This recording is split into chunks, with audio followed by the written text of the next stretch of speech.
Hi guys! Guess what I'm cooking?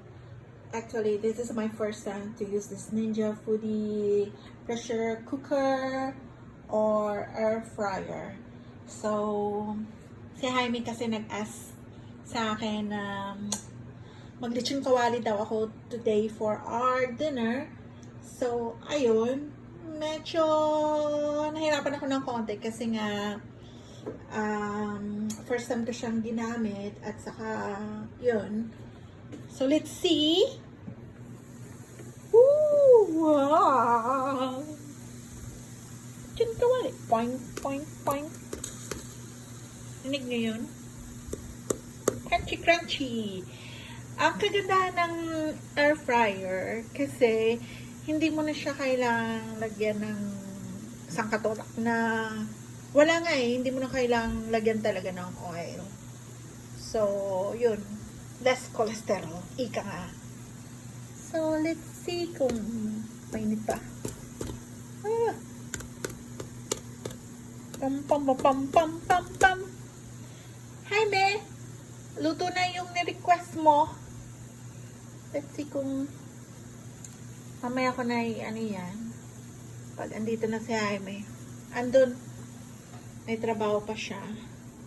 So, I'm so happy with this purchase kasi marami siyang magagawa. Pwedeng mag-steam at saka maganda yung brand. Ninja. Parang ano. Ninja. So, I bought this one last Friday sa Costco around 199 and 99 cents plus tax, so most probably around 100. It's 120 something. Ganon. So hindi ako masyadong ansama.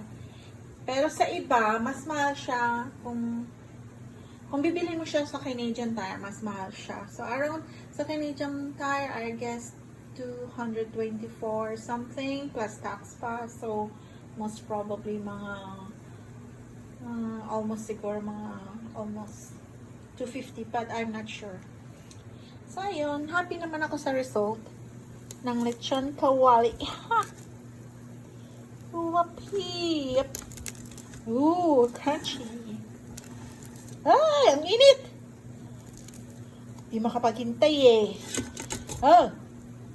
Wala lang, gusto ko lang tikman. Ano ba? Init na yan.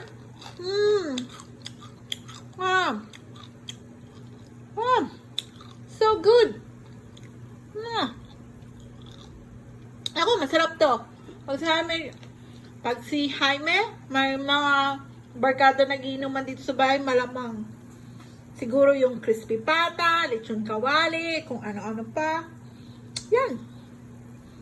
Pero the best to. Good investment, ika nga. Charot. Okay, bye!